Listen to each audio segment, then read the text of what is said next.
Ils sont la plus lointaine des nations, les plus justes des hommes, les favoris des dieux, les nobles habitants d'Olympe. Partez les rejoindre et participez à leurs fêtes. Leurs sacrifices sont plus plaisants que tout ce que les mortels peuvent leur offrir.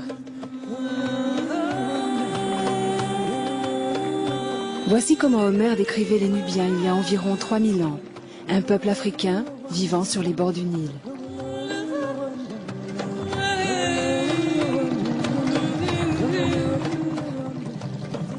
Quand j'étais petit, j'entendais les gens autour de moi parler des pharaons noirs. Nous les appelions les Nubiens.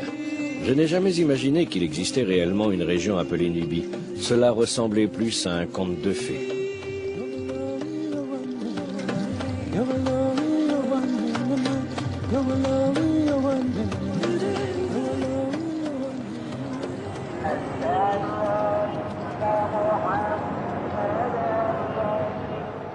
Je me trouve au Caire, au début de ma quête pour retrouver la Nubie ancienne. Puis, je voyagerai vers le sud, le long du Nil. Ma première étape est Assouan, ville égyptienne qui délimite la frontière nord avec la Nubie. J'entrerai alors au Soudan et je suivrai les traces d'une civilisation oubliée, les royaumes noirs du Nil.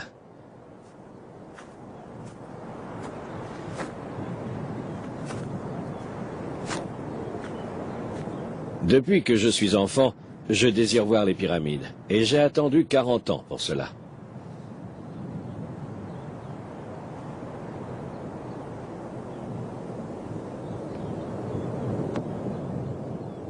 Je comprends pourquoi ce lieu fascine les hommes depuis 4000 ans.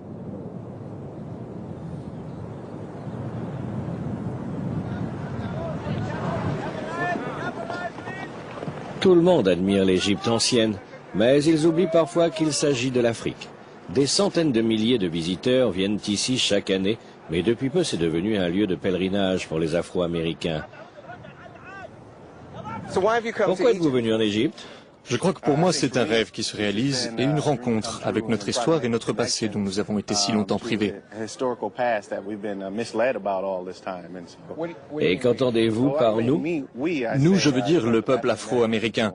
Nous connaissons l'histoire égyptienne et on nous a dit que l'Égypte ne faisait pas partie de l'Afrique. Et le fait qu'elle appartienne réellement à notre continent, c'est pour moi une grande émotion. À l'école, quand on nous a parlé des pharaons, ils ressemblaient tous à des hommes blancs. Je veux dire, ils auraient pu venir à Milwaukee ou au Minnesota comme vous. Pourquoi, à votre avis ? Je pense que c'était pour continuer à nous asservir. Je commence à connaître mon histoire, et non l'histoire que les Européens m'ont inculquée en tant qu'Afro-Américain en Amérique. Et à votre avis, qui a construit les pyramides ? Les Africains, je crois. Je pensais avant que c'était les Européens, et qu'ils étaient blancs comme les Européens. Vous savez, comme l'histoire de Cécile B. 2000. Mais je pense qu'ils étaient nubiens et noirs de peau.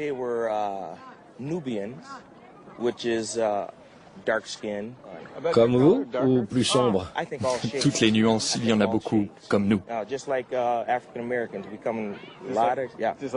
Les Afro-Américains. Exactement. La couleur des habitants de l'Égypte ancienne est une grande polémique, et en vérité, personne ne la connaît. Mais on sait qu'il existait une civilisation noire, aujourd'hui oubliée, appelée Nubie.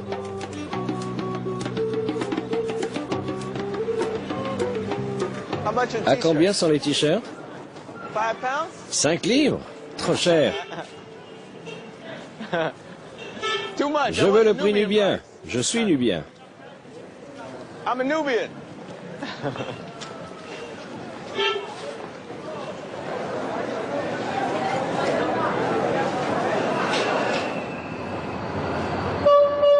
Je prends le train de nuit, le Caire à Assouan. Autrefois, la Nubie comprenait tous les territoires qui s'étendent le long du Nil du sud d'Assouan jusqu'à Khartoum, au Soudan. Cette région est aujourd'hui séparée en deux par une frontière entre l'Égypte et le Soudan.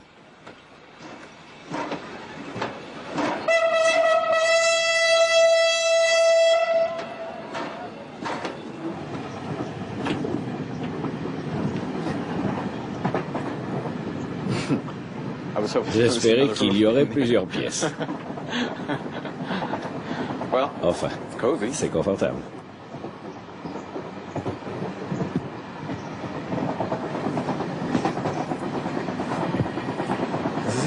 Eh bien, voilà.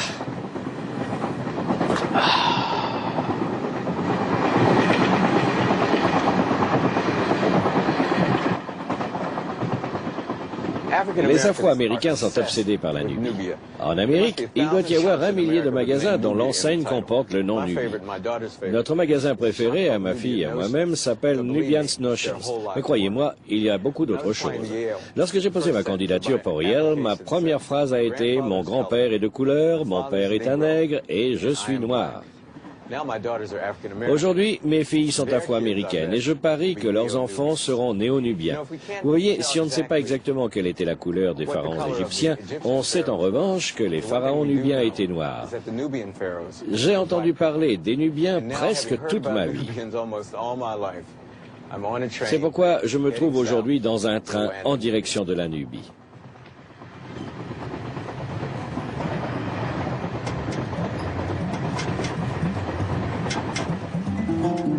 J'ai honte d'avouer que je ne connais presque rien sur les vrais Nubiens. Mais les Grecs et les Romains connaissaient les Nubiens. Des légendes sur ce lointain peuple d'Afrique ont parcouru les routes commerciales d'Europe et un roi nubien appelé Taharqa est même mentionné dans la Bible.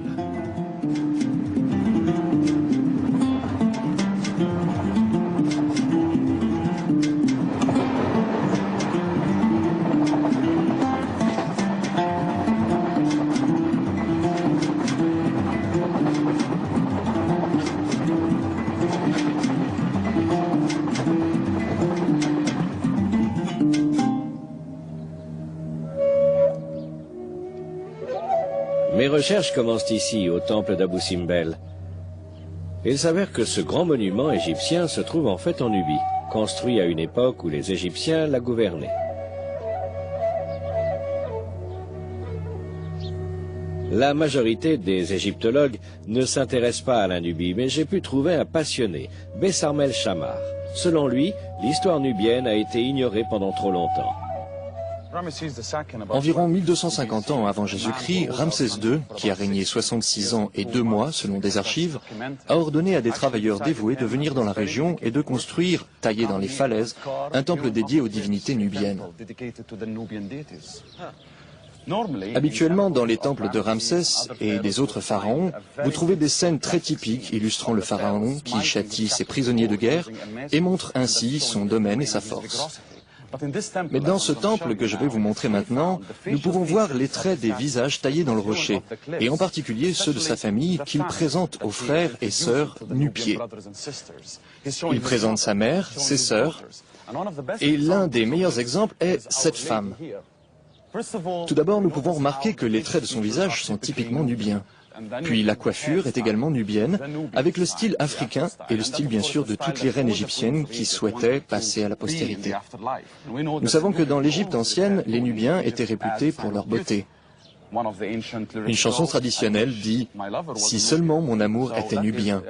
Ce visage est donc le symbole de la séduction. Je dois avouer que j'aime cette idée selon laquelle les filles du pharaon voulaient ressembler aux princesses nubiennes, même si c'était pour persuader les gens d'ici de les vénérer. Je ne veux pas interrompre votre récit, mais je dois vous poser une question. Pourquoi cette passion de la Nubie? Je veux dire, vous devez être l'Égyptien le plus coloré que j'ai rencontré. On n'a pas besoin de faire d'efforts pour tomber amoureux de la Nubie. C'est une culture magnifique. Une culture magnifique et instructive. Elle apporte beaucoup. Lorsque je suis venu d'Alexandrie à Assouan, à la frontière de la Nubie, j'ai décidé d'apprendre la langue, les chansons, les danses, et surtout de connaître ce peuple, sa vie, son histoire et sa culture, afin que tout cela fasse partie de moi. Vous pouvez épouser une Nubienne. Tout à fait, si j'ai de la chance. C'est ce temple qui a eu de la chance. En 1964, quand les Égyptiens ont commencé à construire le barrage d'Assouan, ils ont déplacé le temple jusqu'ici, pierre par pierre, car il risquait d'être submergé.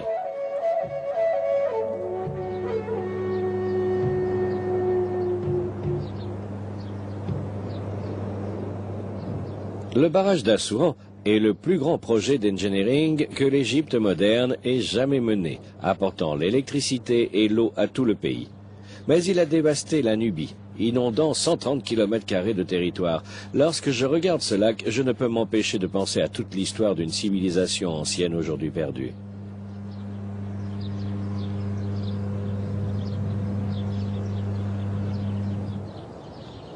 Je ne savais absolument pas qu'il existait encore des gens vivant ici qui se disaient nubiens. Le barrage a inondé leur village et dévasté leur vie. Mais la culture nubienne n'a pas disparu. Aujourd'hui, une émission intitulée Trésor nubien et animée par Ezra Dehab est même diffusée à la télévision égyptienne. Voulez-vous que je vous aide? Non, non, merci.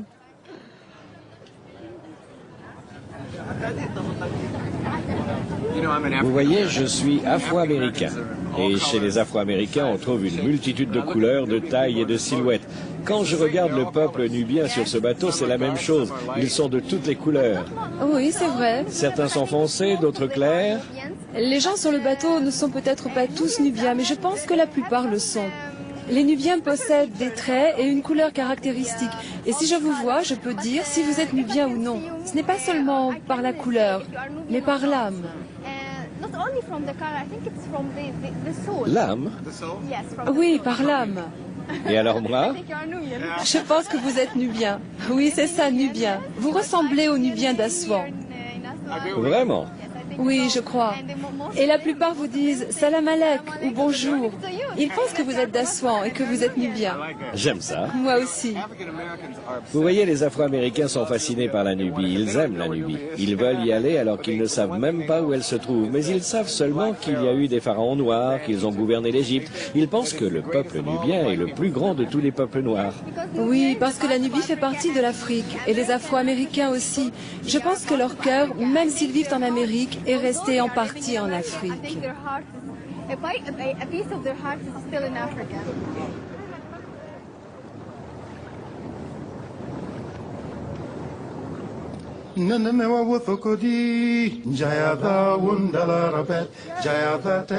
Ezra m'a emmené au seul village nubien qui a survécu au flot dévastateur, le village de Garbaswan. La nourriture a l'air bonne, non? Oui, je peux dire que ce village ressemble au village nubien traditionnel. Tous les Nubiens ici vivent comme les Nubiens dans les villages anciens. Ils continuent jusqu'à aujourd'hui à parler la langue nubienne. Ils portent encore les habits nubiens. Ils ont encore leurs traditions.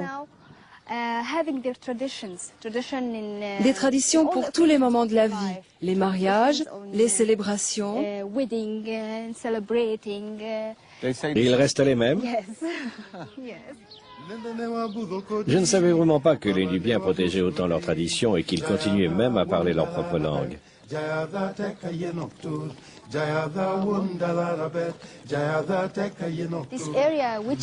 La région où se trouvait la Nubie, la vraie Nubie, est aujourd'hui submergée.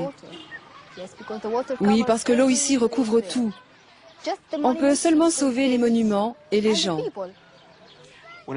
Quand j'étais petit et que le barrage était en construction, le monde entier en parlait. Mais dans ma ville natale en Amérique, les Noirs étaient en colère parce qu'ils considéraient que c'était un acte raciste. Je me souviens d'une femme, une institutrice, qui avait entamé une campagne pour sauver la culture nubienne. Selon elle, ils construisaient ce barrage uniquement pour faire disparaître la culture nubienne parce que les Nubiens représentaient le peuple noir. Êtes-vous furieuse que la civilisation nubienne soit enfouie sous ce lac? Pas furieuse, mais plutôt déçue. Parce que j'avais toujours rêvé de visiter ce lieu. J'avais rêvé de vivre même un jour seulement dans la Nubie ancienne. Parce que mon père m'a raconté beaucoup d'anecdotes sur elle, mon grand-père aussi, ma mère, et tous les livres d'histoire, tous ceux évoquant la Nubie.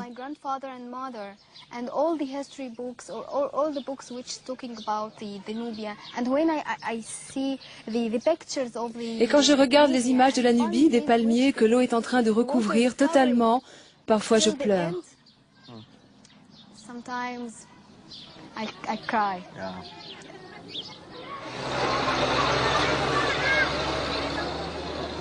Ezra veut me montrer où vivent aujourd'hui la plupart des Nubiens.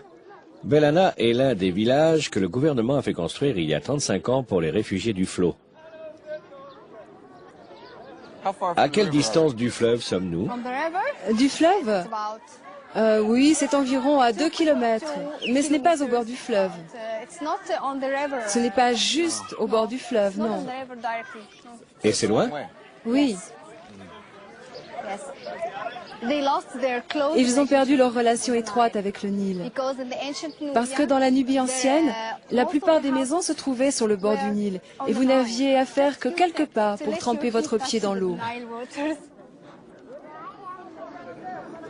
68 touristes ont été assassinés par des terroristes islamiques quelques semaines avant mon arrivée. C'est pourquoi la sécurité est si développée. Mais pour être honnête, je ne sais pas qui m'effraie le plus, ces hommes ou les terroristes.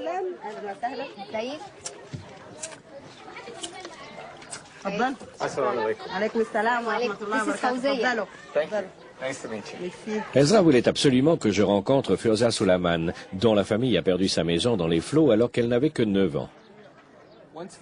Lorsque le barrage a été terminé, quel effet cela a-t-il eu sur votre famille et le peuple nubien? Avez-vous ressenti de la douleur, de l'affliction? Est-ce que c'était difficile de déplacer toute la famille?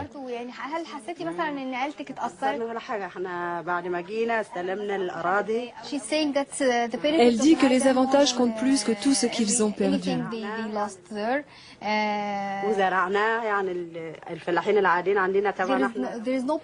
Sa famille n'a pas été affligée de partir dans les villages nubiens modernes. Elle est très satisfaite parce qu'aujourd'hui, elle a la chance de donner une éducation à ses enfants et de les envoyer à l'école. C'est bien. Et elle espère qu'elle pourra aussi apprendre un jour, comme eux. Mais ne regrettez-vous pas... Je ne sais plus que penser maintenant. Elle n'aurait pas dû donner cette réponse, elle aurait dû être opposée au barrage. Mais un policier se trouvait en arrière-plan.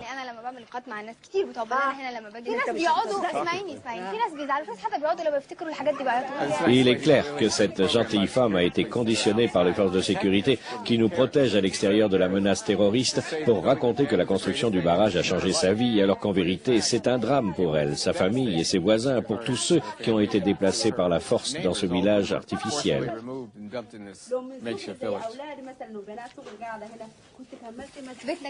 Une fois que le policier est parti, Fawzia se détend. Les personnes âgées ont-elles été bouleversées? Ont-elles été furieuses ou peinées d'être obligées de partir?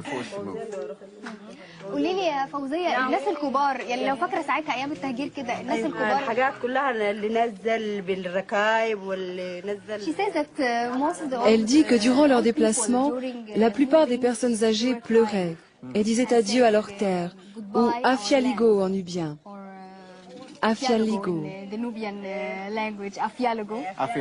Afialigo? C'est ça. Afialigo. Cela signifie en nubien adieu notre terre.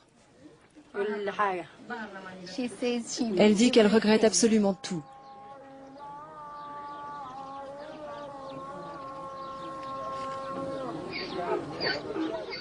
Je réalise que je vais trouver la Nubie ancienne ici, en Égypte. J'ai entendu dire que des villes nubiennes subsistaient dans le désert plus au sud, au Soudan. Mais comme la frontière est fermée, je dois retourner au Caire, prendre l'avion en direction de Khartoum, puis rouler de nouveau vers le nord sur 3200 km jusqu'au cœur de la Nubie ancienne. Ma famille et mes amis pensent que je suis inconscient de me rendre au Soudan. Nous ne savons presque rien sur le Soudan, si ce n'est que c'est un pays en guerre civile, dirigé par un régime islamique fondamentaliste et qui déteste les Américains. C'est pourquoi je suis quelque peu inquiet. Le vol depuis le Caire a duré 2 heures, mais il m'a fallu 4 heures pour me rendre à l'aéroport à cause de la sécurité très stricte et un nombre impressionnant de formulaires. Je tiens dans la main tous mes formulaires d'autorisation pour entrer dans le pays, voyager vers le nord, réaliser notre film et même pour prendre des photos pour ma famille. Mais que peut-on dire? Je suis malgré tout très excité parce que je vais enfin rentrer au cœur du royaume nubien, l'ancien royaume noir du Nil.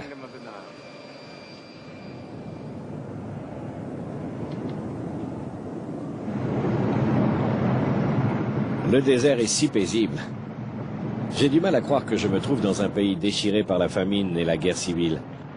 Mais tout cela se déroule à plus de 900 km de là, Dieu merci. Je me dirige vers le nord pour atteindre Méroé, la dernière grande ville de l'ancienne Nubie.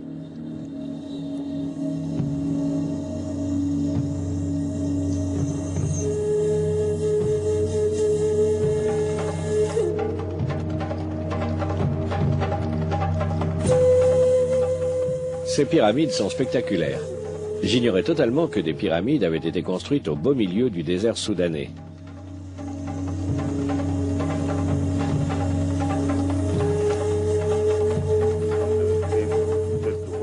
Ali Osman Saleh, un archéologue nubien et un de mes anciens camarades de classe de Cambridge, est venu me faire visiter la région.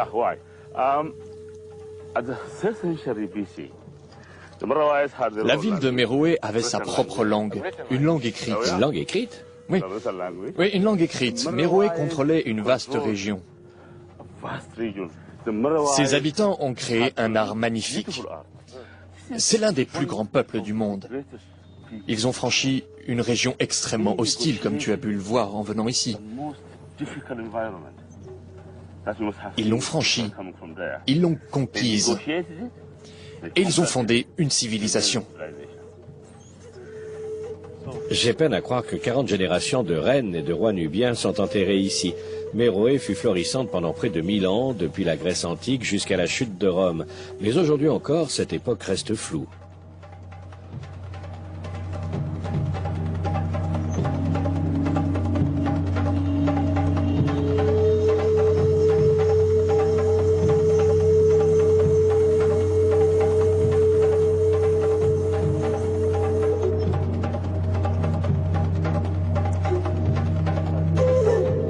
La civilisation méroétique est nimbée de mystères. Personne ne sait vraiment à quoi servaient ces constructions. Mais Ali a sa propre théorie. C'était un lieu d'études. Un lieu d'études? Oui, Une école, une université. exactement, on l'appelait le collège de Méroé. Le collège de Méroé.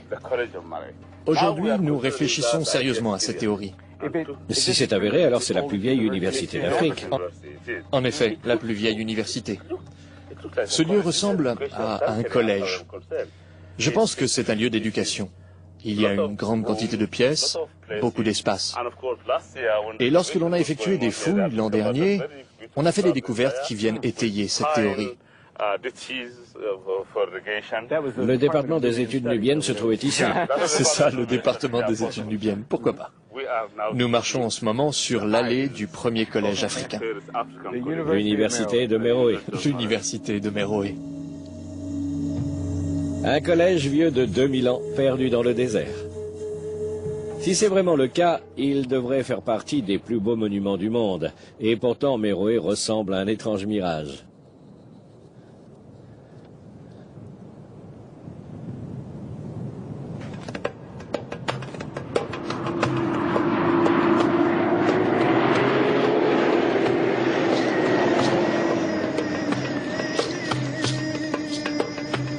Je me dirige vers le nord pour trouver une ville nubienne encore plus ancienne.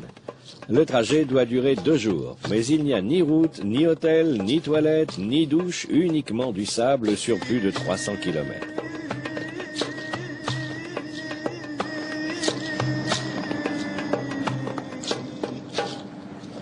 Je réfléchis à quoi me font penser ces dunes. Peut-être à de la glace au caramel, à des gigantesques boules de glace. Vous passez par-dessus une dune et vous pensez que vous êtes seul, et alors 2 personnes sortent de nulle part avec des chèvres ou à dos de chameau. Ou alors vous voulez aller dans vos toilettes aménagées en plein milieu de la nuit et vous butez sur un dromadaire. C'est ce qui m'est arrivé la nuit dernière. Si je n'avais pas eu besoin d'y aller avant de rencontrer le dromadaire, après, c'était urgent. On comprend aisément pourquoi les gens vivant sur le bord du Nil et dans ces dunes sont un peuple mystique. C'est d'une beauté extraordinaire sous les étoiles. La nuit dernière, je suis sorti de ma tente vers 3 heures et le sable ressemblait à de la neige. Avec la lumière de la lune, le sable s'était transformé en cette magnifique étendue blanche qui me rappelle mes Noëls à Boston.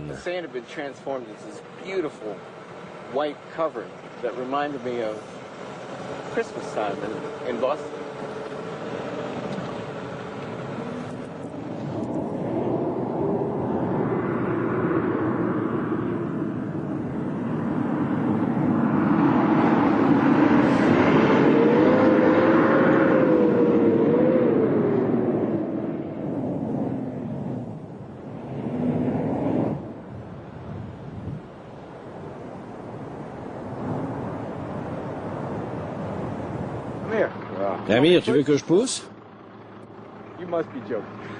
Tu blagues, c'est ça?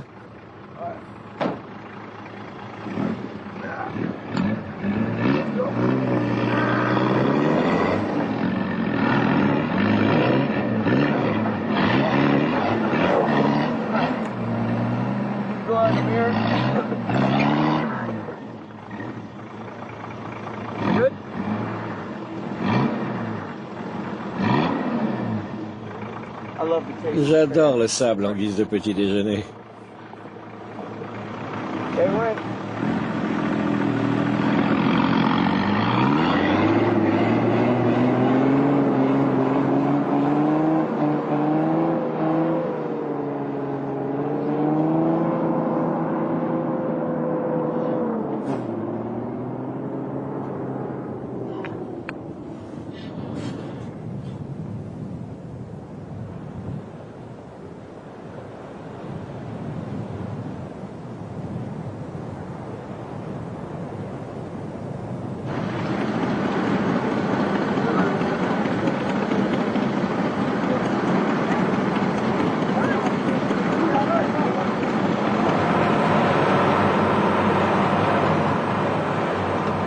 Quel soulagement que d'être sorti du désert. Maintenant, je comprends pourquoi les gens vénèrent le Nil.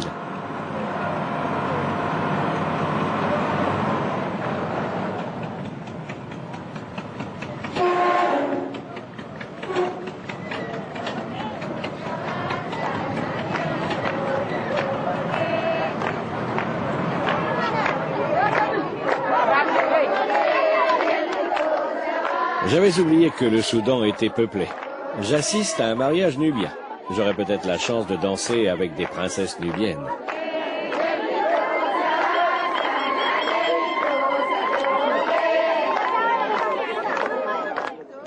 Le futur marié m'a demandé d'être son invité d'honneur.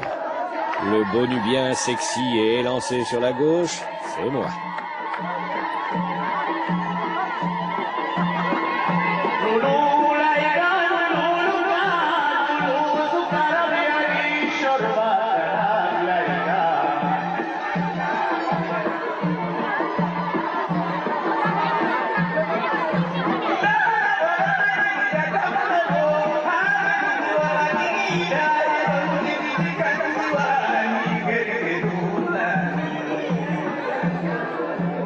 C'était seulement la première partie de la cérémonie.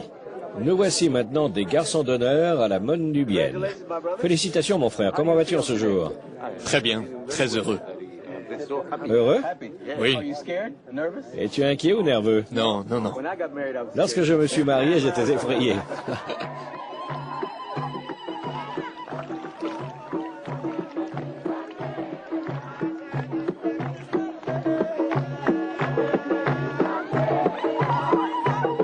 Nous descendons jusqu'au Nil pour participer à un rituel ancien. Le jeune marié marche dans l'eau en brandissant son épée de cérémonie afin de recevoir la bénédiction du Nil.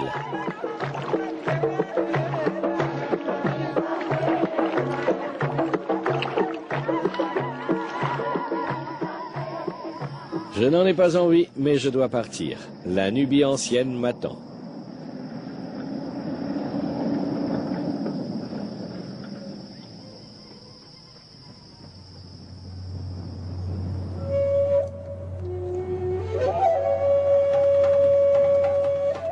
Le lendemain, à la montagne sacrée de Djebo Barco, j'ai retrouvé Irénée Liberani, une archéologue italienne.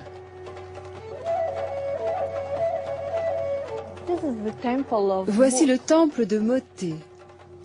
Le temple. Il fut érigé par Ta-Akar, le grand pharaon noir qui combattit les Syriens pour défendre l'Égypte et la Nubie.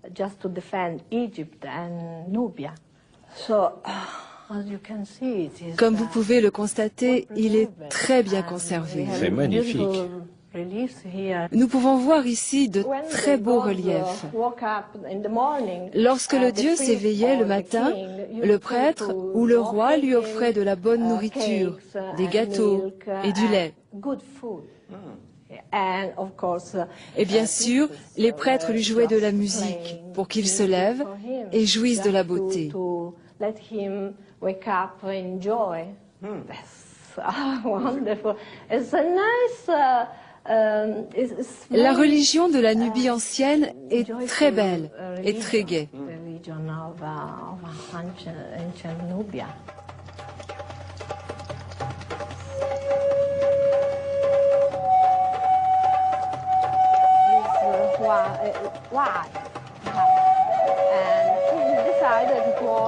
Au 8e siècle avant Jésus-Christ, les rois de Nubie conquirent toute l'Égypte et la capitale était ici.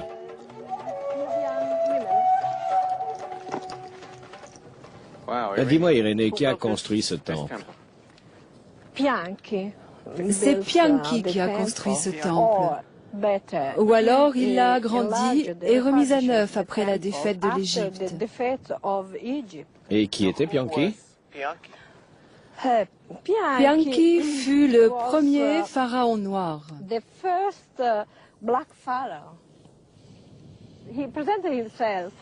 Il se dépeignait lui-même comme un noir. Un pharaon, certes, mais noir, avec des traits de noir. Et cela était alors? Le noir puissant et beau, très beau bien sûr. Et c'était sans précédent dans l'histoire de l'art égyptien. Le peuple noir était dessiné de la même façon qu'étaient représentées les défaites des pharaons. C'est très intéressant. Mais lui, il se représentait en un homme noir assez puissant pour être roi d'Égypte.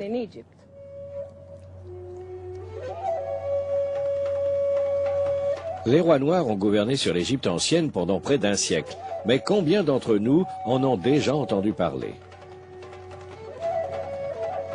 Pourquoi les milieux érudits reconnaissent-ils aussi peu la civilisation nubienne? Le racisme. Le racisme. Oui, pour moi c'est du racisme.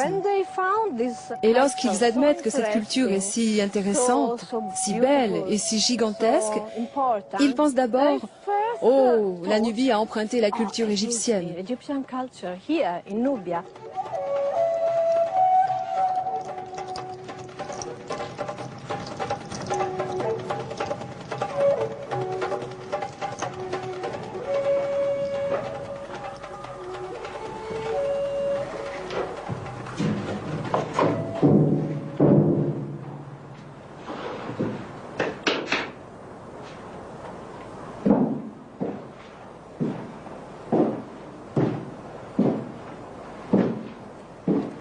Si c'était l'Égypte, je suivrais des centaines de visiteurs et un guide. Mais je n'ai pas vu un seul touriste depuis que je suis arrivé ici.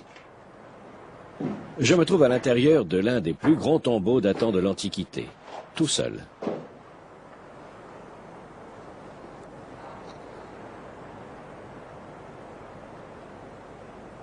Durant près d'un siècle, des hommes noirs et des femmes noires étaient les souverains les plus puissants du monde.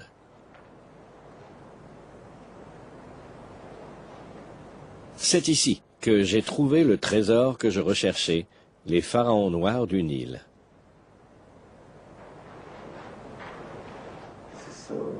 C'est magnifique.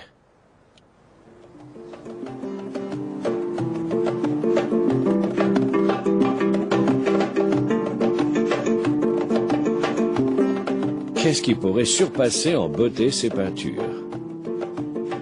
On m'a dit que plus encore dans le nord se trouvait une cité plus ancienne. Et bien que je doive encore rouler 2 jours dans le désert, je ne peux faire demi-tour maintenant.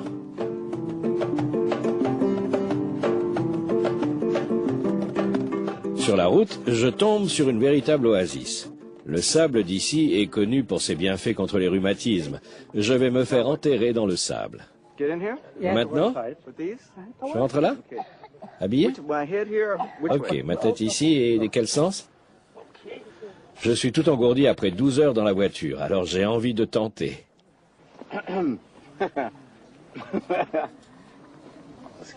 Excuse-moi.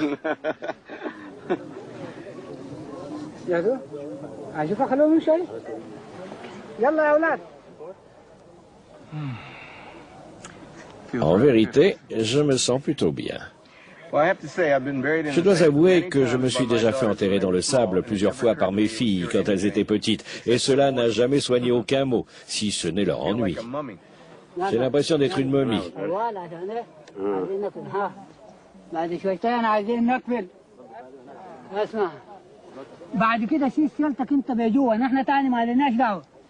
Il vous dit de vous détendre. Il sort maintenant.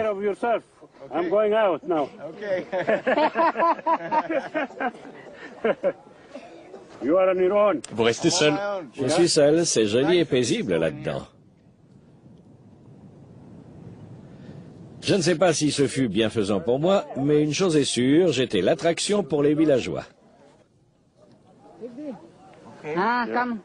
Maintenant, sors. Allez, allez. Debout. Oui, debout.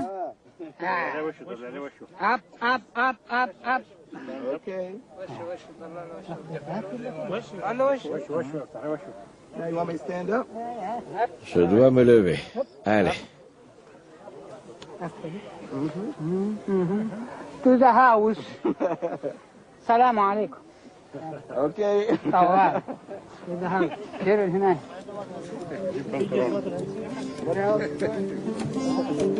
Avec cette chaleur, je pourrais bien me passer d'une couverture. Mais je me sens quand même bien.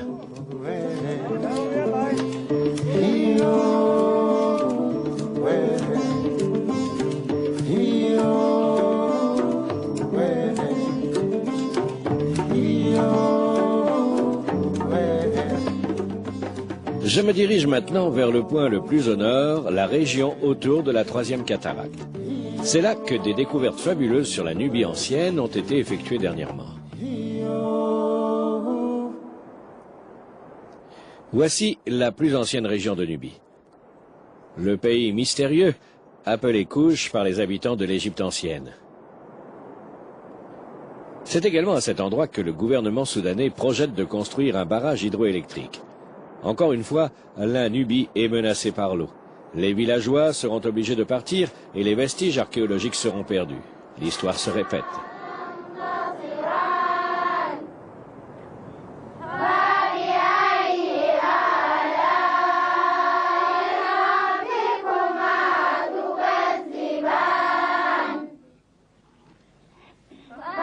Le village de Machikala sera totalement englouti. Il abrite la plus ancienne école coranique de Nubie, créée il y a 350 ans et aujourd'hui dirigée par 2 descendants des fondateurs.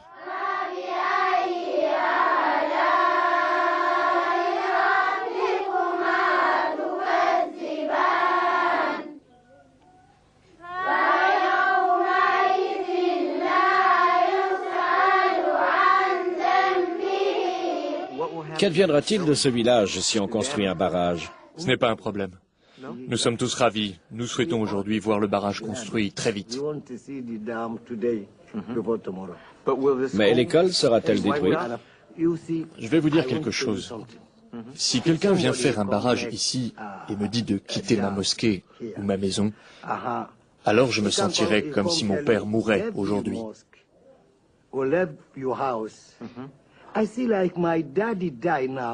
Je comprends. Mais je ne peux pas dire non, parce que ce barrage, à Kashbar, n'est pas pour un peuple d'un autre pays, mais pour le peuple de ce pays. Mais quand le barrage sera construit, cette école qui est si ancienne et si précieuse pour vous et votre frère sera submergée.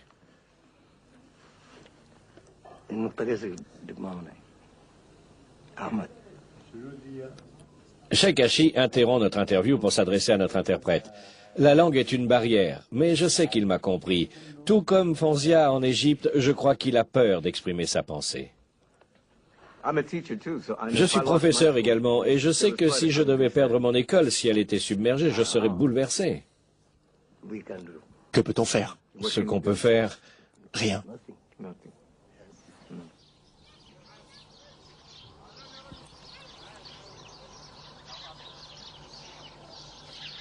Les Soudanais ont besoin de l'électricité et de l'irrigation, mais la plupart des gens ici pensent qu'un autre site causant moins de préjudice aurait pu être choisi. Je n'ai pu trouver qu'une seule personne prête à affirmer son opinion.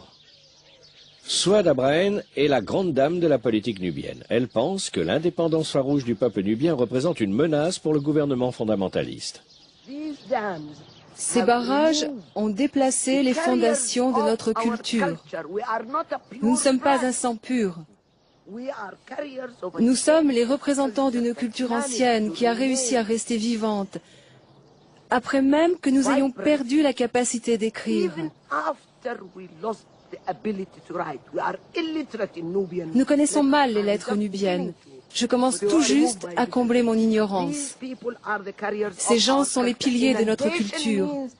L'inondation signifie une coupure nette et brutale. Vous pensez qu'ils seraient fiers de l'héritage nubien pré-islam? Ils devraient l'être. Bien sûr, ils devraient l'être. Nous sommes Soudanais. Nous ne faisons pas de projets séparatistes. Pour nous, le Soudan de Alpha Anoumeli nous appartient. Alors pourquoi voudraient-ils submerger ou enterrer la culture nubienne? Non, ils ne le font pas dans ce but. Bien sûr que non. Ils ne le font pas dans ce but. Mais c'est... À l'origine, on aimait les barrages. Aujourd'hui, le monde entier est contre les barrages. Les barrages étaient à l'origine synonymes de progrès. Ils permettaient de soutenir l'industrie, d'irriguer les terres. Ils étaient pour nous un signe de développement. Mais ce n'est pas le développement. Le problème était que nous étions dispersés. Nos enfants vivent aujourd'hui dans les banlieues de villes égyptiennes ou soudanaises parce qu'ils n'aiment pas leur région natale.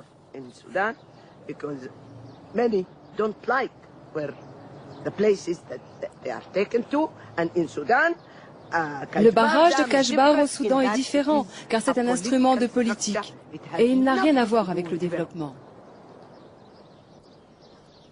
Et il est triste de penser que l'on va perdre encore une partie de cette ancienne culture très riche. À 32 km de là, non loin du nouveau barrage, des archéologues font les découvertes les plus surprenantes de toute l'Afrique.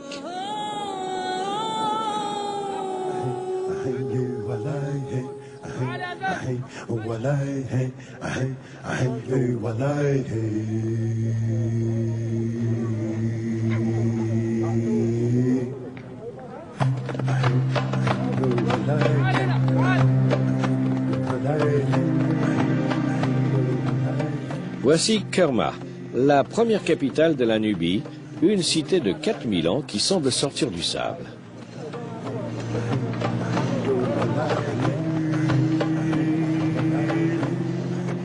Depuis 30 ans, l'archéologue suisse Charles Bonnet passe tous ses hivers à creuser ici.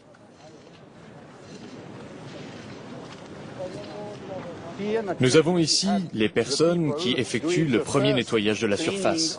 Nous voyons le mur apparaître peu à peu. C'est une découverte fabuleuse. Ah oui, comme là. Vous apercevez une brique. Nous venons de faire apparaître celle-ci.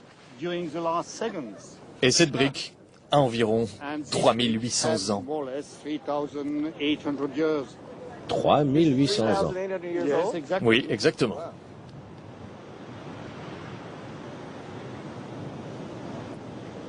Ce site est surplombé par l'édifice le plus étrange que j'ai jamais vu.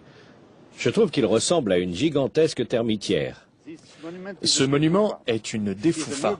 C'est un terme nubien qui désigne en général une construction faite par l'homme.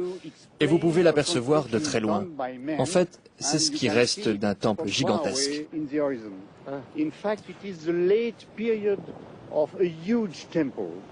Probablement, à l'origine, une minuscule chapelle. Elle est peu à peu devenue cet immense monument en briques de terre. C'est un temple principal qui se trouvait au centre de la cité. Nous avons le palais, la défoufa, entourée de tout le quartier religieux. Nous trouvons de ce côté un grand nombre de chapelles. Et vous devez réaliser que nous nettoyons uniquement la surface de la ville. Cela signifie que si nous creusions, nous pourrions trouver d'autres villes. Plus anciennes? Bien sûr, plus anciennes, avec des institutions différentes. Et tout cela est passionnant, bien évidemment. C'est vrai. Une ville africaine florissante construite avant même le Stonehenge. Et maintenant, les archéologues découvrent des vestiges d'une ville encore plus ancienne datant de 5000 ans, plus ancienne même que les pyramides de Gizeh. C'est la ville la plus ancienne découverte jusqu'ici sur le continent africain. Quelle quantité de travail reste-t-il encore? Je dirais qu'il reste tout à faire. Car ceci n'est que la première ville d'un gigantesque royaume qui s'étend sur 1000 km le long du Nil. C'est le premier niveau de la ville et il en reste un grand nombre. Nous avons exploré 240 tombeaux et il en reste encore 20 000. 240 graves and there is still 20,000 graves to dig. Je pense que cette région est, pour la richesse de son passé, l'une des régions les plus intéressantes du monde. Mais pourquoi y aurait-il autant de sites en Égypte et aucun au sud de la frontière, ici au Soudan? Eh bien, je pense que les Européens ont choisi de creuser en Égypte. Vous savez, l'Égypte est fabuleuse, avec ses monuments grandioses, ses temples. Mais aujourd'hui, l'archéologie change. On s'intéresse aux hommes. Même si, bien sûr, c'est merveilleux de trouver une très belle statue ou un trésor. Mais découvrir les hommes peut être également passionnant.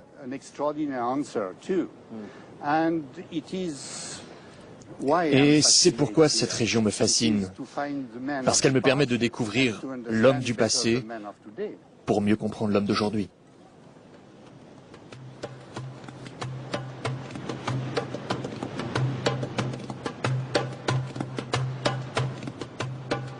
J'ai entrepris ce voyage dans le but de rechercher les royaumes noirs du Nil.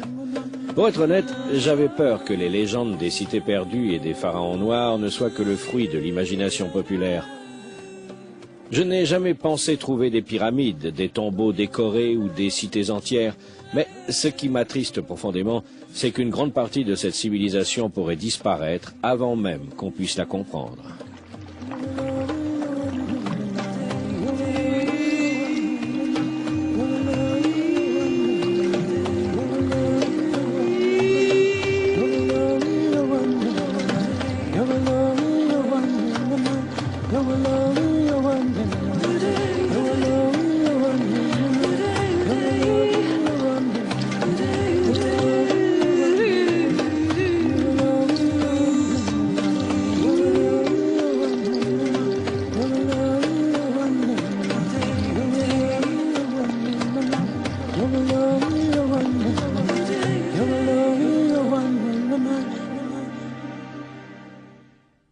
Mais croyez-moi, il y a beaucoup d'autres choses.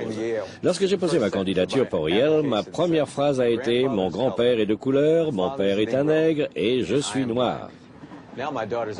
Aujourd'hui, mes filles sont afro-américaines et je parie que leurs enfants seront néo-nubiens. Vous voyez, si on ne sait pas exactement quelle était la couleur des pharaons égyptiens, on sait en revanche que les pharaons nubiens étaient noirs. J'ai entendu parler des Nubiens presque toute ma vie. C'est pourquoi je me trouve aujourd'hui dans un train en direction de la Nubie.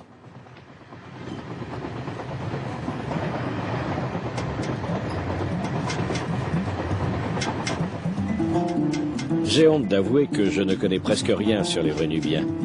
Mais les Grecs et les Romains connaissaient les Nubiens. Des légendes sur ce lointain peuple d'Afrique ont parcouru les routes commerciales d'Europe et un roi nubien appelé Taharqa est même mentionné dans la Bible.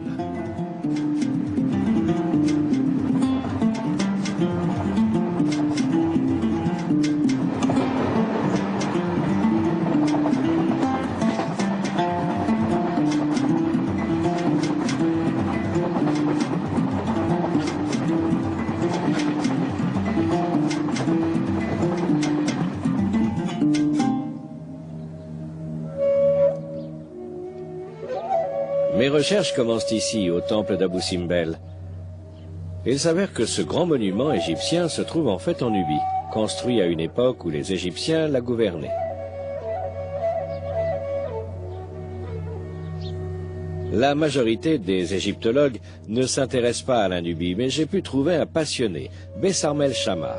Selon lui, l'histoire nubienne a été ignorée pendant trop longtemps. Environ 1250 ans avant Jésus-Christ, Ramsès II, qui a régné 66 ans et 2 mois selon des archives, a ordonné à des travailleurs dévoués de venir dans la région et de construire, taillé dans les falaises, un temple dédié aux divinités nubiennes. Habituellement, dans les temples de Ramsès et des autres pharaons, vous trouvez des scènes très typiques illustrant le pharaon qui châtie ses prisonniers de guerre et montre ainsi son domaine et sa force.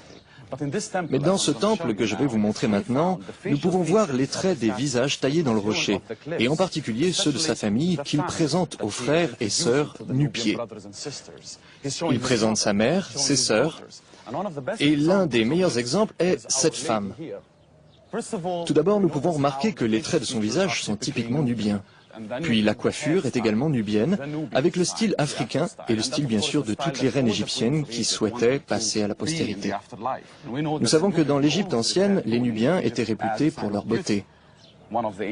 Une chanson traditionnelle dit « Si seulement mon amour ».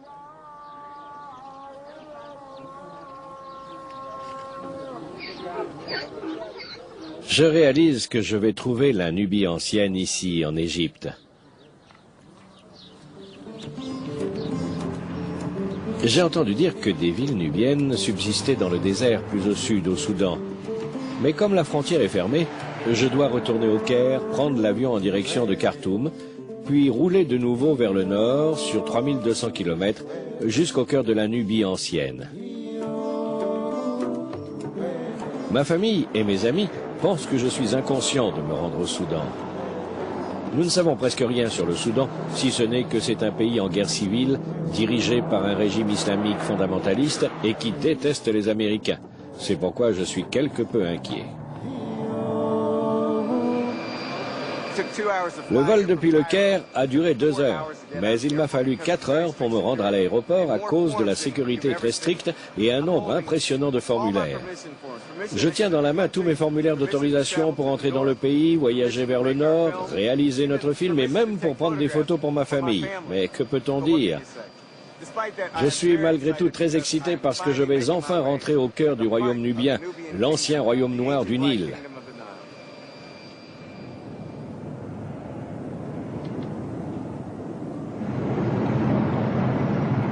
Le désert est si paisible. J'ai du mal à croire que je me trouve dans un pays déchiré par la famine et la guerre civile. Mais tout cela se déroule à plus de 900 km de là, Dieu merci. Je me dirige vers le nord pour atteindre Méroé, la dernière grande ville de l'ancienne Nubie.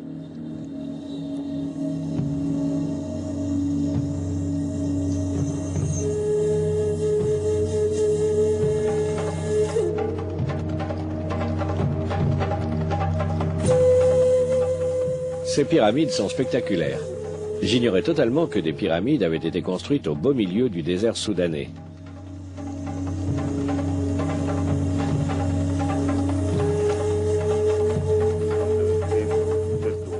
Ali Osman Saleh, un archéologue nubien et un de mes anciens camarades de classe de Cambridge, est venu me faire visiter la région.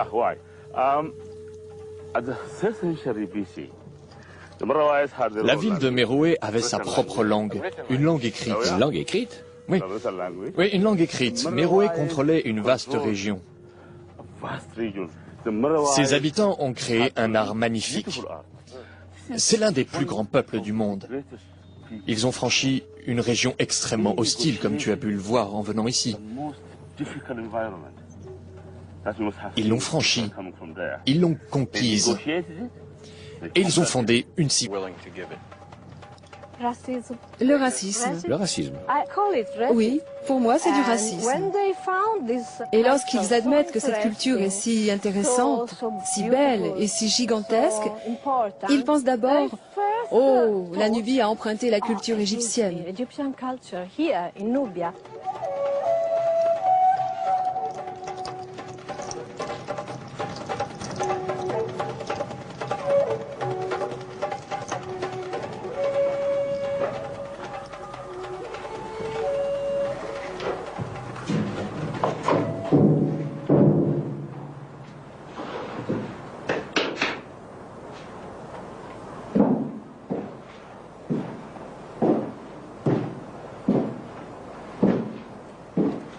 Si c'était l'Égypte, je suivrais des centaines de visiteurs et un guide. Mais je n'ai pas vu un seul touriste depuis que je suis arrivé ici.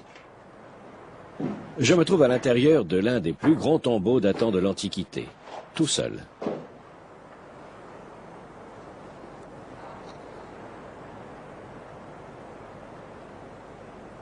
Durant près d'un siècle, des hommes noirs et des femmes noires étaient les souverains les plus puissants du monde.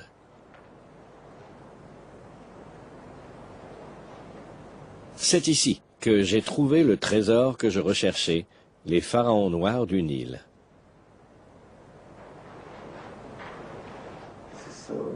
C'est magnifique.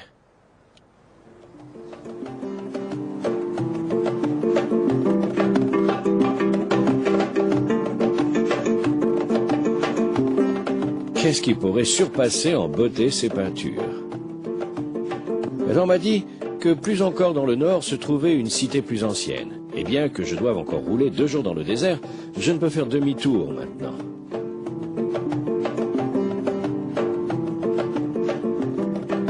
Sur la route, je tombe sur une véritable oasis. Le sable d'ici est connu pour ses bienfaits contre les rhumatismes. Je vais me faire enterrer dans le sable. Maintenant, je rentre là? Habillé? Ok, ma tête ici et de quel sens? Je suis tout engourdi après 12 heures dans la voiture, alors j'ai envie de tenter. Excuse me. Merci moi.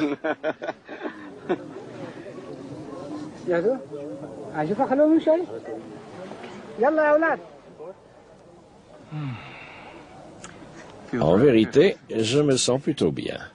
Je dois avouer que je me suis déjà fait enterrer dans le sable plusieurs fois par mes filles quand elles étaient petites, et cela n'a jamais soigné aucun mot, si ce n'est leur ennui. J'ai l'impression d'être une momie. Ils sont la plus lointaine des nations, les plus justes des hommes, les favoris des dieux, les nobles habitants d'Olympe. Partez les rejoindre et participez à leurs fêtes. Leurs sacrifices sont plus plaisants que tout ce que les mortels peuvent leur offrir. Voici comment Homère décrivait les Nubiens il y a environ 3000 ans, un peuple africain vivant sur les bords du Nil.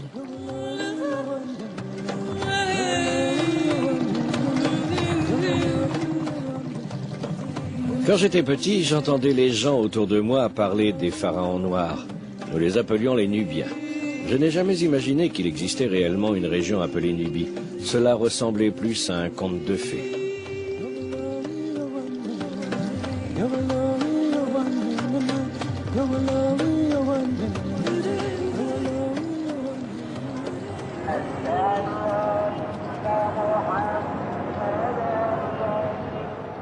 Je me trouve au Caire, au début de ma quête pour retrouver la Nubie ancienne. Puis, je voyagerai vers le sud, le long du Nil. Ma première étape est Assouan, ville égyptienne qui délimite la frontière nord avec la Nubie. J'entrerai alors au Soudan et je suivrai les traces d'une civilisation oubliée, les royaumes noirs du Nil.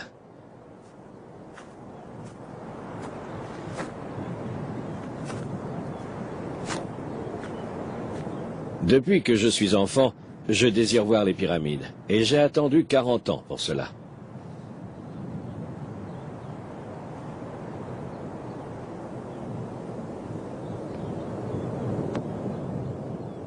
Je comprends pourquoi ce lieu fascine les hommes depuis 4000 ans.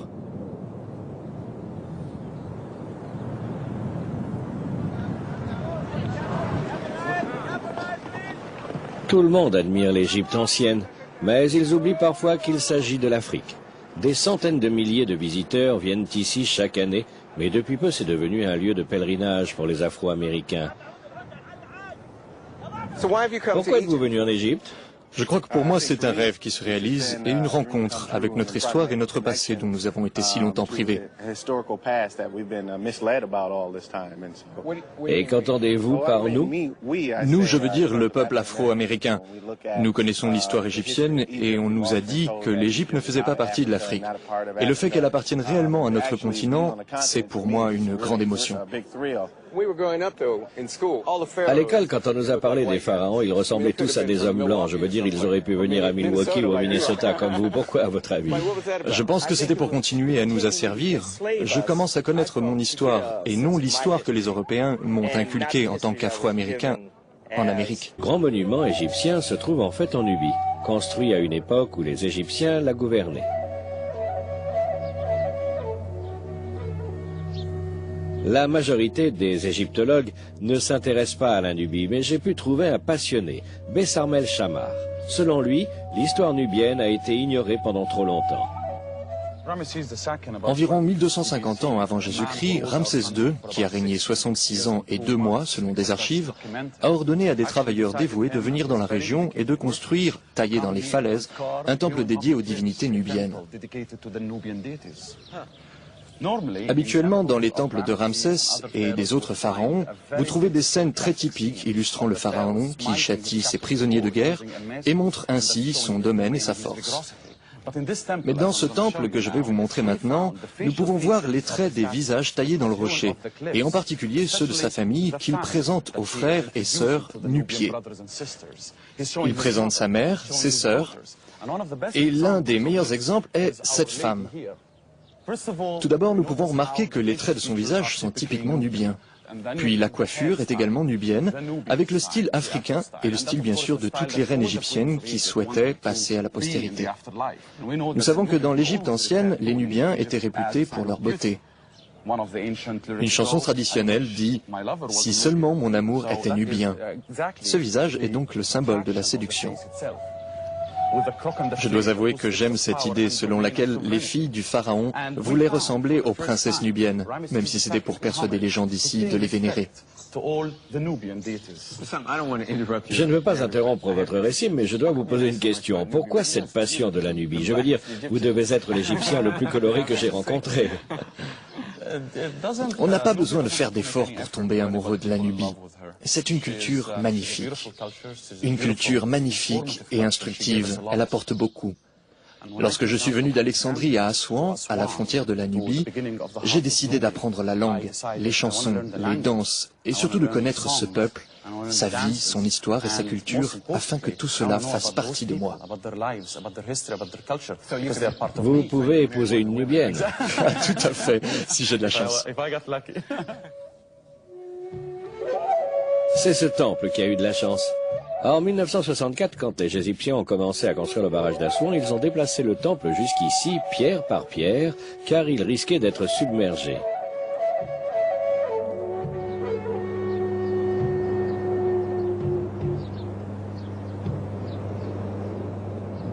Le barrage d'Assouan est le plus grand projet d'engineering que l'Égypte moderne ait jamais mené, apportant l'électricité et l'eau à tout le pays. Mais il a dévasté la Nubie, inondant... Ezra voulait absolument que je rencontre Furza Sulaiman, dont la famille a perdu sa maison dans les flots alors qu'elle n'avait que 9 ans. Lorsque le barrage a été terminé, quel effet cela a-t-il eu sur votre famille et le peuple nubien? Avez-vous ressenti de la douleur, de l'affliction? Est-ce que c'était difficile de déplacer toute la famille?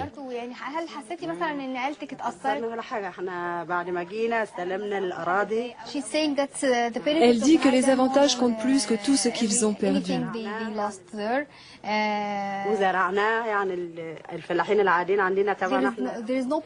Sa famille n'a pas été affligée de partir dans les villages nubiens modernes. Elle est très satisfaite parce qu'aujourd'hui, elle a la chance de donner une éducation à ses enfants et de les envoyer à l'école. C'est bien. Et elle espère qu'elle pourra aussi apprendre un jour, comme eux. Mais ne regrettez-vous pas... Je ne sais plus que penser maintenant. Elle n'aurait pas dû donner cette réponse, elle aurait dû être opposée au barrage, mais un policier se trouvait en arrière-plan. علاقات مع ناس كتير بتوع هنا لما باجي. في ناس بيقعدوا اسمعيني في ناس بيزعلوا، في ناس حتى بيقعدوا لما بيفتكروا الحاجات دي بيعيطوا. Il est clair que cette gentille femme a été conditionnée par les forces de sécurité qui nous protègent à l'extérieur de la menace terroriste pour raconter que la construction du barrage a changé sa vie, alors qu'en vérité c'est un drame pour elle, sa famille et ses voisins, pour tous ceux qui ont été déplacés par la force dans ce village artificiel.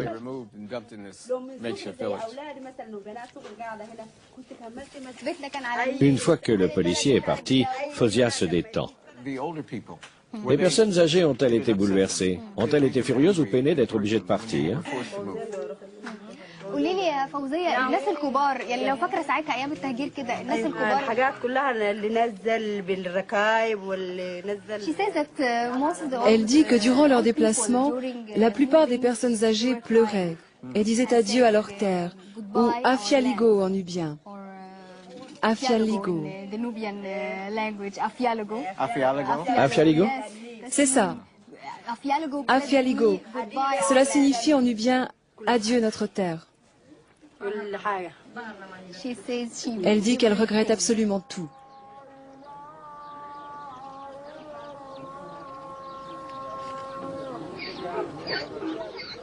Je réalise que je vais trouver la Nubie ancienne ici, en Égypte.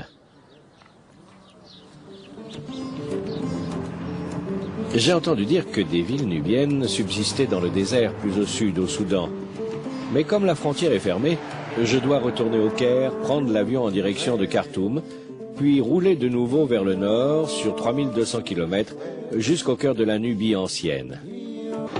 À combien sont les t-shirts? 5 livres? Trop cher. Je veux le prix nubien. Je suis nubien. I'm a Nubian.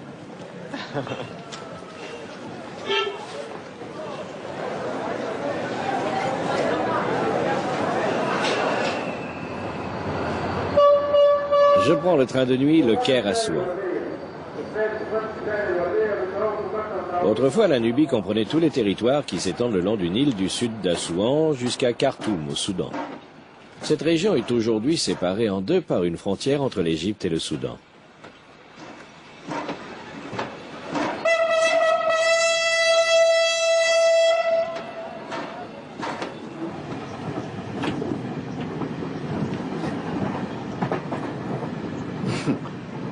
J'espérais qu'il y aurait plusieurs pièces. Enfin, c'est confortable.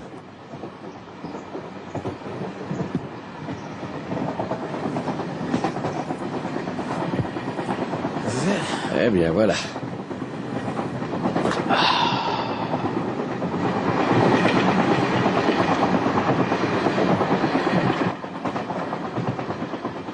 Les Afro-Américains sont obsédés par la Nubie. En Amérique, il doit y avoir 1 millier de magasins dont l'enseigne comporte le nom Nubie. Notre magasin préféré, à ma fille et à moi-même, s'appelle Nubian's Notions. Mais croyez-moi, il y a beaucoup d'autres choses. Lorsque j'ai posé ma candidature pour Yale, ma première phrase a été « Mon grand-père est de couleur, mon père est un nègre et je suis noir ». Aujourd'hui, mes filles sont afro-américaines et je parie que leurs enfants seront néo-nubiens. Vous voyez, si on ne sait pas exactement quelle était la couleur des pharaons égyptiens, on sait en revanche que les pharaons nubiens étaient noirs. J'ai entendu parler des Nubiens presque toute ma vie. C'est pourquoi je me trouve aujourd'hui dans un train en direction de la Nubie.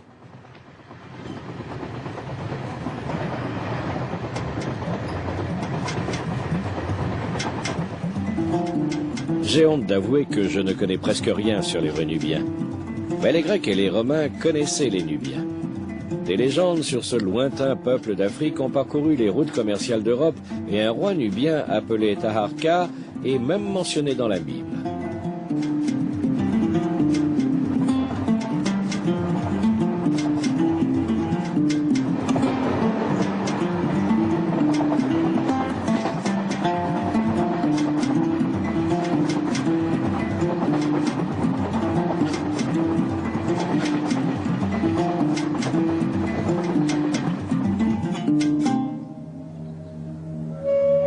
Et quand je regarde les images de la Nubie, des palmiers que l'eau est en train de recouvrir totalement, parfois je pleure.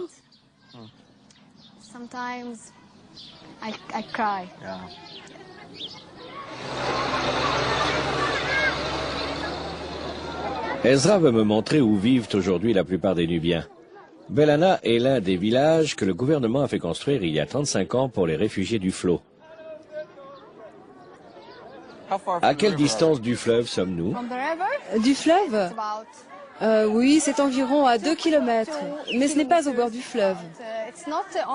Ce n'est pas juste au bord du fleuve, non.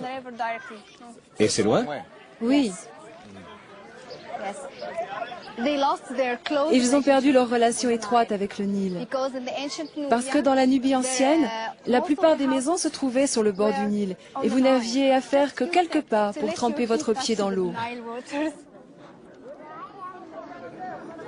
68 touristes ont été assassinés par des terroristes islamiques quelques semaines avant mon arrivée. C'est pourquoi la sécurité est si développée. Mais pour être honnête, je ne sais pas qui m'effraie le plus, ces hommes ou les terroristes.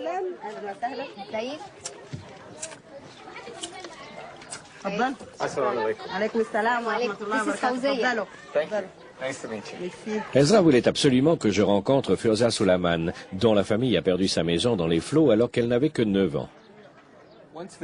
Lorsque le barrage a été terminé, quel effet cela a-t-il eu sur votre famille et le peuple nubien? Avez-vous ressenti de la douleur, de l'affliction? Est-ce que c'était difficile de déplacer toute la famille?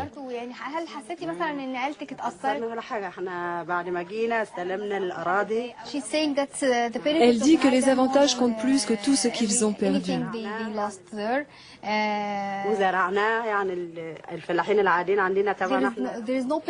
Sa famille n'a pas été affligée de partir dans les villages nubiens modernes. Elle est très satisfaite parce qu'aujourd'hui, elle a la chance de donner une éducation à ses enfants et de les envoyer à l'école. C'est bien. Et elle espère qu'elle pourra aussi apprendre un jour, comme eux. Mais ne regrettez-vous pas...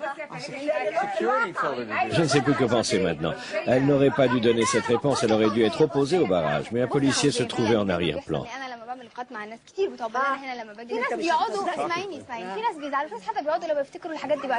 Il est clair que cette gentille femme a été conditionnée par les forces de sécurité qui nous protègent à l'extérieur de la menace terroriste pour raconter que la construction du barrage a changé sa vie, alors qu'en vérité c'est un drame pour elle, sa famille et ses voisins, pour tous ceux qui ont été déplacés par la force dans ce village artificiel.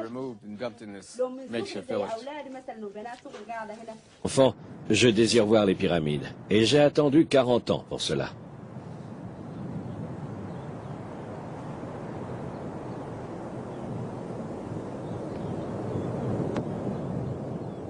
Je comprends pourquoi ce lieu fascine les hommes depuis 4000 ans.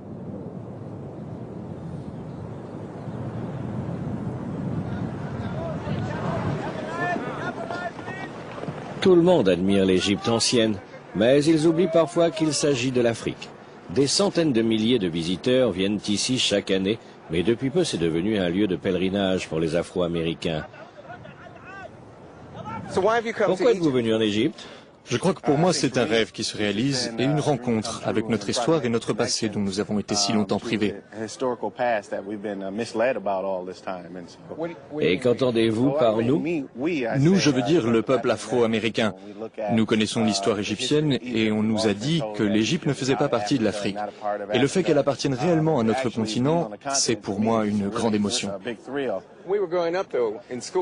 À l'école, quand on nous a parlé des pharaons, ils ressemblaient tous à des hommes blancs. Je veux dire, ils auraient pu venir à Milwaukee ou au Minnesota comme vous. Pourquoi, à votre avis? Je pense que c'était pour continuer à nous asservir. Je commence à connaître mon histoire et non l'histoire que les Européens m'ont inculquée en tant qu'Afro-Américain en Amérique. Et à votre avis, qui a construit les pyramides? Les Africains, je crois.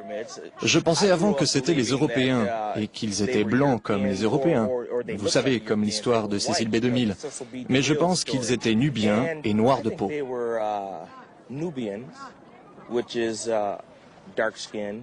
Comme vous ou plus sombre? Toutes les nuances, il y en a beaucoup, comme nous. Les Afro-Américains. Exactement. La couleur des habitants de l'Égypte ancienne est une grande polémique, et en vérité, personne ne la connaît. Mais on sait qu'il existait une civilisation noire, aujourd'hui oubliée, appelée Nubie.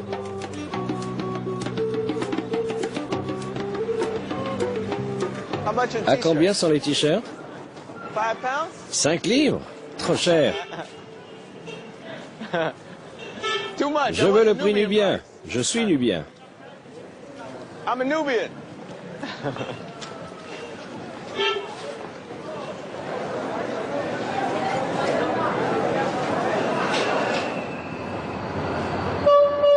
Je prends le train de nuit, le Caire à Souan. Autrefois, la Nubie comprenait tous les territoires qui s'étendent le long du Nil du sud d'Assouan jusqu'à Khartoum, au Soudan. Cette région est aujourd'hui séparée en deux parties. Du lait. Et bien sûr, les prêtres lui jouaient de la musique pour qu'il se lève et jouisse de la beauté.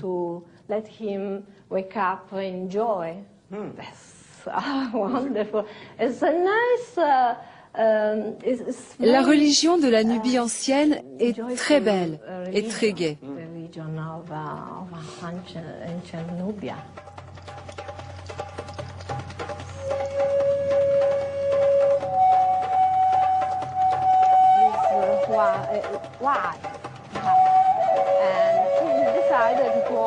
Au 8e siècle avant Jésus-Christ, les rois de Nubie conquirent toute l'Égypte et la capitale était ici.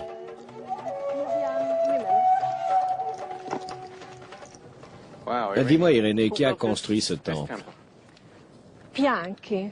C'est Pianki qui a construit ce temple. Ou alors il l'a agrandi et remis à neuf après la défaite de l'Égypte. Et qui était Pianki? Pianki fut le premier pharaon noir.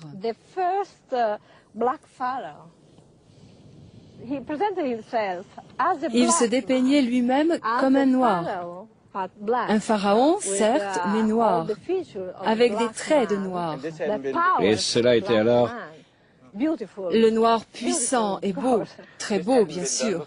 Et c'était sans précédent dans l'histoire de l'art égyptien. Le peuple noir était dessiné de la même façon qu'étaient représentées les défaites des pharaons. C'est très intéressant.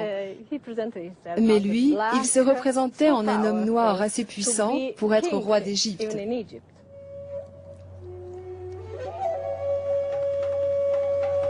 Les rois noirs ont gouverné sur l'Égypte ancienne pendant près d'un siècle. Mais combien d'entre nous en ont déjà entendu parler? Pourquoi les milieux érudits reconnaissent-ils aussi peu la civilisation nubienne? Le racisme. Le racisme. Oui, pour moi c'est du racisme. Et lorsqu'ils admettent que cette culture est si intéressante, si belle et si gigantesque, ils pensent d'abord « Oh, la Nubie a emprunté la culture égyptienne ».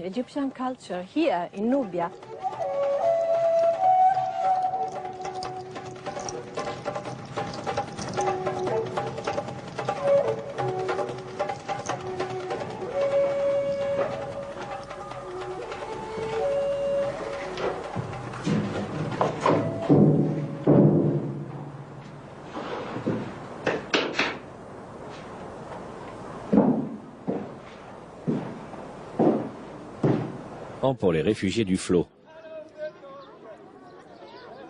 À quelle distance du fleuve sommes-nous? Du fleuve? Oui, c'est environ à 2 kilomètres, mais ce n'est pas au bord du fleuve. Ce n'est pas juste au bord du fleuve, non. Et c'est loin? Oui. Ils ont perdu leur relation étroite avec le Nil. Parce que dans la Nubie ancienne, la plupart des maisons se trouvaient sur le bord du Nil et vous n'aviez à faire que quelques pas pour tremper votre pied dans l'eau. 68 touristes ont été assassinés par des terroristes islamiques quelques semaines avant mon arrivée. C'est pourquoi la sécurité est si développée. Mais pour être honnête, je ne sais pas qui m'effraie le plus, ces hommes ou les terroristes.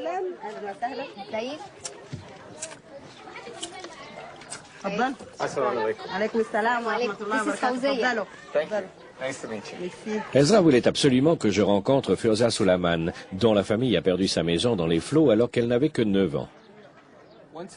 Lorsque le barrage a été terminé, quel effet cela a-t-il eu sur votre famille et le peuple nubien? Avez-vous ressenti de la douleur, de l'affliction? Est-ce que c'était difficile de déplacer toute la famille?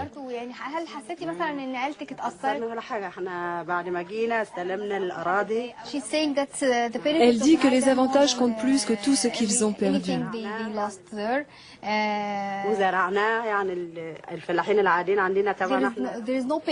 Sa famille n'a pas été affligée de partir dans les villages nubiens modernes.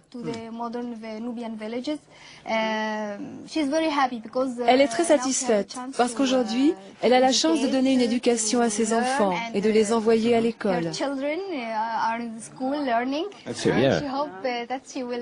Et elle espère qu'elle pourra aussi apprendre un jour, comme eux. Mais ne regrettez-vous pas... Je ne sais plus que penser maintenant.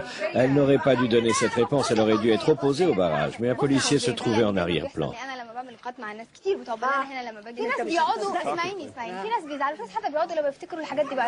Il est clair que cette gentille femme a été conditionnée par les forces de sécurité qui nous protègent à l'extérieur de la menace terroriste pour raconter que la construction du barrage a changé sa vie, alors qu'en vérité c'est un drame pour elle, sa famille et ses voisins, pour tous ceux qui ont été déplacés par la force dans ce village artificiel.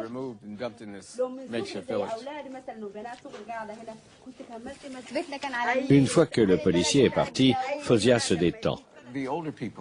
Les personnes âgées ont-elles été bouleversées? Ont-elles été furieuses ou peinées d'être obligées de partir? قولي لي يا فوزية الناس الكبار يعني لو فاكرة ساعتها أيام التهجير كده الناس الكبار الحاجات كلها اللي نزل بالركايب واللي نزل. Elle dit que durant leur déplacement,